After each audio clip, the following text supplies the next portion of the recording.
Good evening, my name is Harry Rowan and this is my Assessment 3 video presentation. This presentation will go over the macroeconomy, tariffs, behavioral economics and AI implementation. Firstly, we need to understand three concepts: GDP, unemployment and inflation. GDP is the measure of living standards, economic growth and informs us if a recession or expansion in the economy is occurring. GDP is the sum output of all economic activity. Unemployment is the general definition of an individual that is not employed. Natural unemployment refers to the employment rate that exists when the economy is at full employment, meaning that all resources and labor is being used most efficiently. Inflation refers to the growth of the overall level of prices in an economy. Inflation measures the rate of change of prices over a period of time and is calculated using CPI, or the Consumer Price Index. This is the Consumer Price Index and it demonstrates how inflation is calculated. Now, the business cycle. What is it? The business cycle is the graph that shows real GDP over time and demonstrates that although in the long run GDP is increasing, in the short run there are many fluctuations in economic activity. In the short run, we can see peaks, troughs, contractions and expansions in economic activity. Peaks being the highest economic activity and troughs the lowest. Now, why is it important to understand the three previous concepts when looking at the business cycle? The business cycle is a measure of real GDP over time, so that changes. The business cycle is a measure of real GDP over time. Therefore, it's important we understand the concepts of both GDP and inflation. Thirdly, unemployment is directly linked to production, and production is directly linked to GDP. Therefore, in contractions where GDP is decreasing, we also know that production is decreasing and thus unemployment is rising. In expansions, GDP increases as the output of goods and services increase as well. This is seen as an increase in business activity and investment.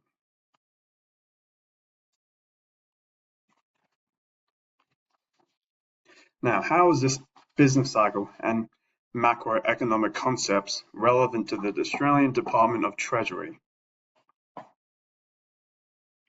Well, the Australian Department of Treasury's primary function is to act as an advisory board that provides policy advice and analysis to ensure a stable and growing Australian economy. So understanding GDP, unemployment and inflation are all necessary for providing useful and accurate advice.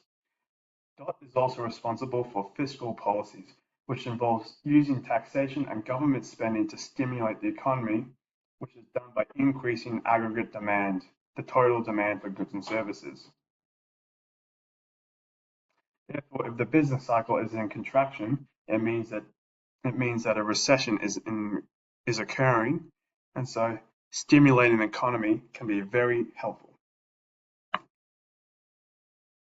Recently, with the election of President Donald Trump, tariffs against the Australian government have occurred, or rather the Australian economy, and understanding these implications is very important. In the case of Australia, these tariffs will make it more expensive for businesses to export from Australia to the US. This means that the aggregate supply will decrease. Less supply also causes prices to increase, also causes unemployment to increase beyond the natural level. It shifts the long-run aggregate supply and decreases GDP as there is less production in the country. On the next page, we look at the United States market. The US tariffs will decrease the aggregate demand, as although it may slightly increase due to consumers purchasing domestically, tariffs also increase costs and disrupts the supply chain, making business produce less and thus decreasing GDP. Short and long-term aggregate supply will also decrease as tariffs reduce competition, increase cost of production because of the intermediate imports, and disrupts the supply chain. This leads to an overall higher cost of production, which causes them to lower output.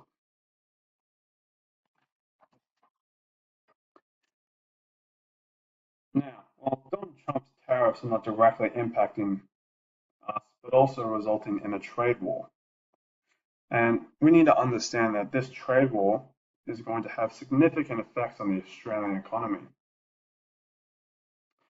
One of the most prominent effects it will have is on the confidence and uncertainty of both investors and consumers, who will be the most impacted by trade wars. This uncertainty in consumers and investors will shift the aggregate demand to the left, decreasing GDP. On one hand, a decrease in consumer confidence decreases aggregate demand for goods and services, and instead will spend less on durable consumptions like vehicles. On the other hand, businesses are less inclined to invest, which causes business activity to decrease and economic growth to slow. These two feed into a negative feedback loop that may result in a recession. The Department of Treasury is very much in the need to know about this information, as their control of fiscal policies can stimulate the economy and get us out of a recession, thereby countering the effects of world trade wars. Now, onto traditional and behavioral economics. Traditional economics assumes that people will consider the benefits and costs of a decision and make the most logically beneficial decision given what information they have. Behavioral, instead, refers to bounded rationality, and it's the economic theory that assumes individuals and entities are only capable of making limited strategic thinking, as when making decisions they have incomplete information, limited brain power, and not enough time.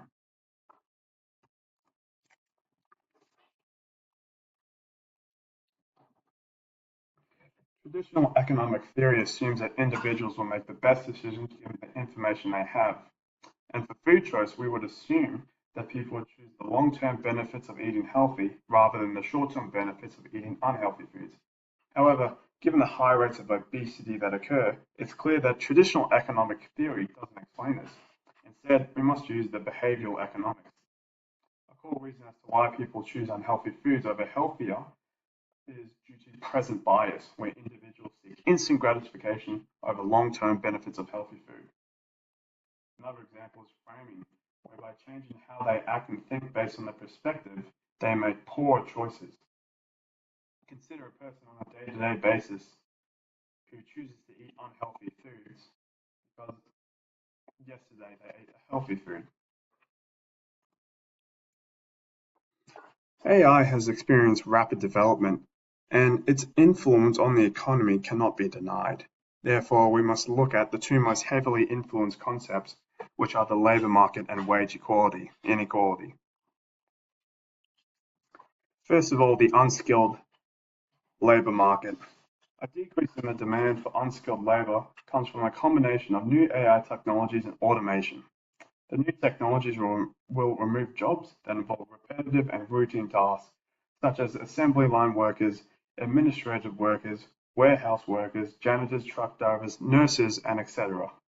For this to happen, significant strides in automated technology need to occur, otherwise only the digitalized and computer work of information-like work will be replaced.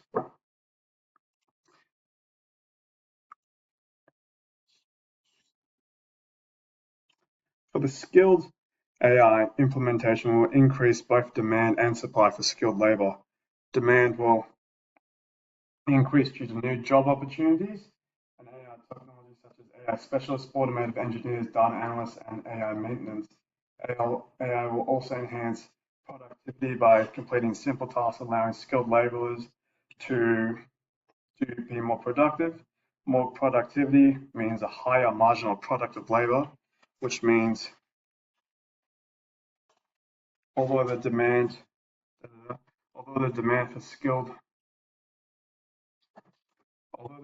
for skilled labor will increase, the effect across skilled labor is not equal. For areas like financial analysis and risk management, AI can automate these roles and remove them. Now, how will this affect wage inequality? Wage inequality between skilled and unskilled labor will almost certainly increase due to implementation of AI, which will increase the demand and supply of unskilled labor. Decrease the demand and supply of unskilled labor, resulting in higher wages for them. It will also result in a number of issues as stated below.